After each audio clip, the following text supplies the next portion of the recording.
Good morning students, welcome to the video session of computer science.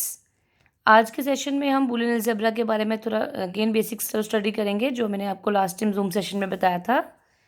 Student, इस chapter में आपने जो पढ़ना है, आपने ट्रूथ टेबल के बारे में पढ़ना है, लॉजिक गेट्स के बारे में, लॉज के बारे में। ये दो टॉपिक हमने ऑलरेडी डिस्कस किए थे, आज दोबारा डिस्कस करेंगे। इस पूरे चैप्टर में आपने बाइनरी वैल्यूज़ के बारे में स्टडी करना है। पहले तो आपको ये पता होना चाहिए, जब भी बाइनरी वैल्यू हमारी कौन सी होती है, या तो ज़ीरो होती है या वन होगी। जब भी आपकी वैल्यू ज़ीरो होती है, हम उसे लो कंसिडर करते हैं स्टेट को, और वन को आप लोग हाई बोलते हैं। और कई बार बुक्स में आपको ये ट्रू और फॉल्स भी लिखा हुआ है। अगर आपका फॉल्स है मतलब लो है और ज़ीरो है, हाई मतलब आपका ट्रू होगा। अब ट्रूथ टेबल क्या होता है? एक टेबल है जिसमें आपने अपने वेरिएबल्स की पोजीशन बतानी होती है। ट्रूथ टेबल बनाने का एक फॉर्मूला मैंने आपको बताया था, 2⁻n। तो अगर आपको नंबर ऑफ वेरिएबल आपको पता होने चाहिए। अगर आपको 2 वेरिएबल्स के लिए ट्रूथ टेबल डिज़ाइन करना है, तो 2⁻n में n की जगह क्या आ जाएगा? 2। तो 2 का स्क्वायर हमारा 4 होता है। तो आपका इस तरह से बॉक्स बनेगा। देखिए, टू वेरिएबल्स के लिए आपके 4 केसेस बनेंगे। अगर 2 वेरिएबल आपके पास है, हमने एज्यूम कर लिए, एक ए है एक बी है, 2 वेरिएबल्स हैं, तो आपने 4 रोज बनानी है इस तरह से। देखिए, ठीक है, 4 रोज बना ली आपने। अब आपने क्या करना है, अगर आपके 4 केसेस हैं, आपने उनको हाफ में डिवाइड करना है। आपने 2 में डिवाइड करेंगे। अब ये आपकी मर्ज़ी है, पहले 0 लिखें या 1 लिखें। सपोज हम 0 लिख रहे हैं, तो अगर 2 में डिवाइड करना है आपने 2 0 लिखने पहले, देन 2 1, ठीक है।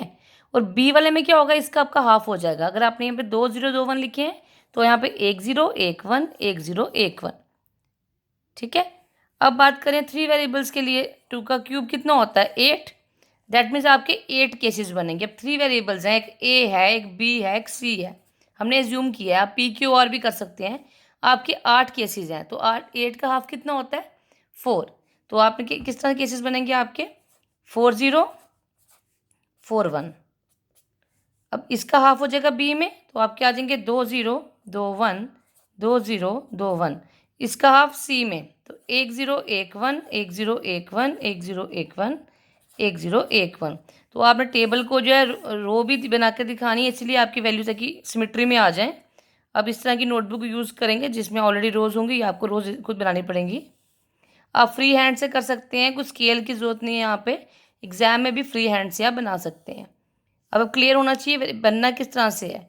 फॉर्मूले को याद रखना है, और ये ऑर्डर आपने याद रखना है। अगर आपने ए वाले केस में 0 पहले लिए हैं 1 बाद में लिए हैं, तो बी में भी आपने ऐसे ही करना है, 0 पहले 1 बाद में। अगर आप 1 पहले लेंगे, 0 बाद में भी ले सकते हैं, फिर नेक्स्ट भी आपने वही ऑर्डर फॉलो करना है।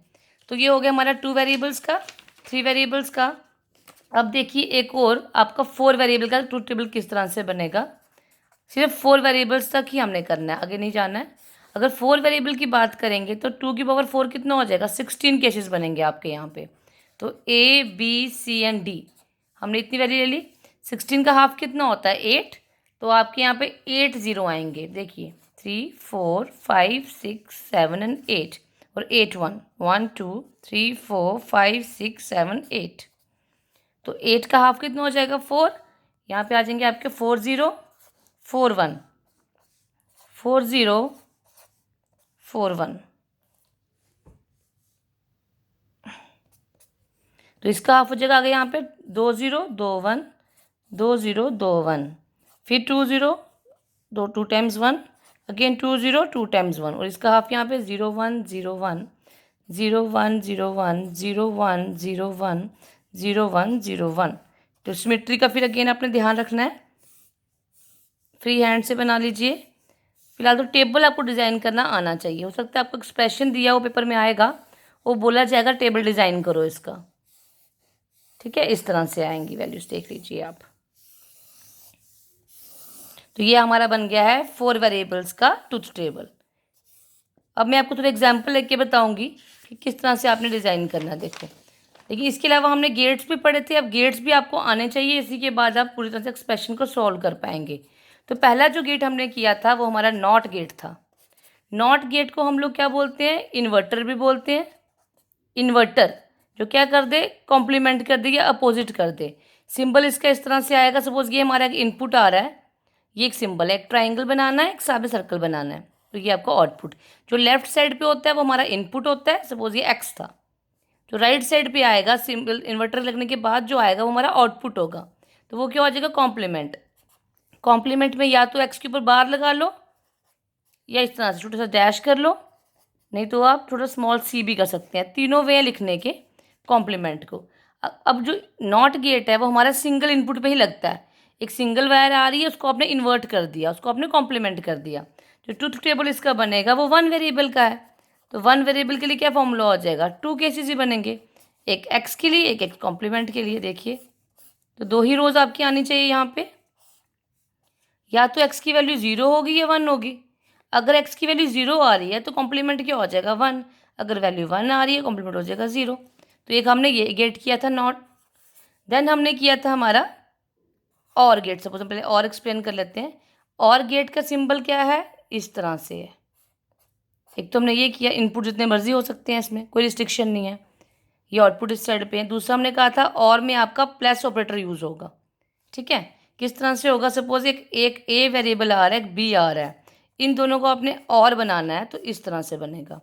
और जो आउटपुट आएगा वो ए प्लस बी। और अगर हमने इसी तरह से करना है, पहले 2 वेरिएबल के लिए बनाना है, 3 के लिए बनाना है। अगर 3 के लिए बनाएंगे तो इस तरह से आएगा।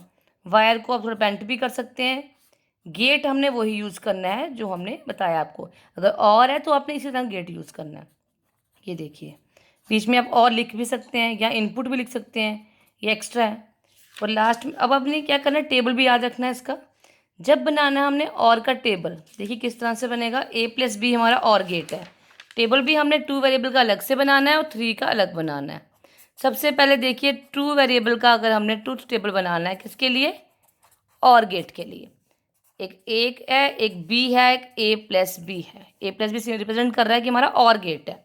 2 वेरिएबल हैं तो आपको मैंने बताया अगर 2 वेरिएबल हों कितने केसेस बनेंगे आपके, 4 केसेस बनेंगे।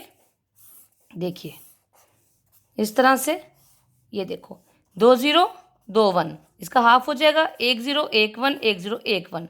अब जो और की कंडीशन आपने याद रखनी है, और वाला जो गेट होता है ऑलवेज 0 0 पे 0 देता है। आपने एक ही कंडीशन को दिमाग में रखना है।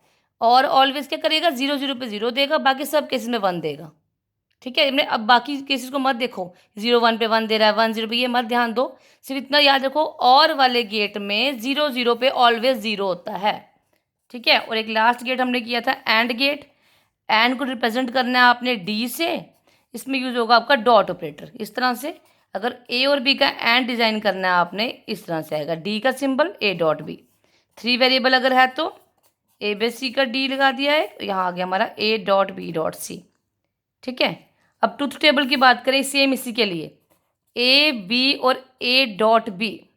देखो अगर आपने यहाँ पे एंड गेट के 2 वेरिएबल्स का टेबल डिजाइन करना है, अगेन 4 केसेस आएंगे, 0 0 1 1 0 1 0 1। तो एंड गेट की कंडीशन क्या है हमारी, ये 1 1 पे हमेशा 1 देता है। पहले वाले में क्या था, 0 0 पे 0 था, और में एंड में हमारा 1 1 पे 1 है, बाकी सब केसेस में 0 है। ठीक है, ये 2 का बनाया मैंने। अब मैं आपको एक बार बता के दिखा रही हूँ, और गेट सॉरी एंड गेट बनाकर दिखाती हूँ आपको 3 वेरिएबल्स के लिए। और को भी आपने 3 वेरिएबल से करना है, एक्स्ट्रा 4 भी कर सकते हैं, क्वेश्चन लॉन्ग टाइप पे आएगा। फिलहाल एंड गेट 3 पे कैसे बनेगा देख लो, ए बी सी। अब हमें क्या चाहिए, A dot B dot C चाहिए ना, तो पहले हमें ए डॉट बी निकाल देंगे, फिर जो हमारा ए डॉट बी आएगा उसको सी से मल्टीप्लाई कर देंगे तो हमारा ये बन जाएगा। जब हमारे 3 वेरिएबल्स हैं तो 8 केसेस होने वाले हैं, इसलिए हमने 4 0 4 1, इसका हाफ हो गया 2 0 2 1 2 0 2 1, सी में अगेन इसका हाफ हो गया। सबसे पहले टेबल डिज़ाइन करना आपको आएगा, इसी के बाद आप क्वेश्चन सॉल्व कर पाएंगे। तो ये आपने बातें दिमाग में अच्छे से रखनी है कि केसेस कितने आएंगे, कितनी रोज़ हैं। और अगर 0 वाला ऑर्डर आपने पहले रखा है 1 से, तो बाकी आगे वाले कॉलम में भी वैसे ही करना है। ऐसा नहीं करना है कि आपने ए में 0 को पहले ले लिया और बी वाले में 1 को पहले ले लिया। अब देखो ध्यान से, जब आपको पहले ये कॉलम निकाल, लास्ट कॉलम में ऑलवेज हमारा आंसर होता है।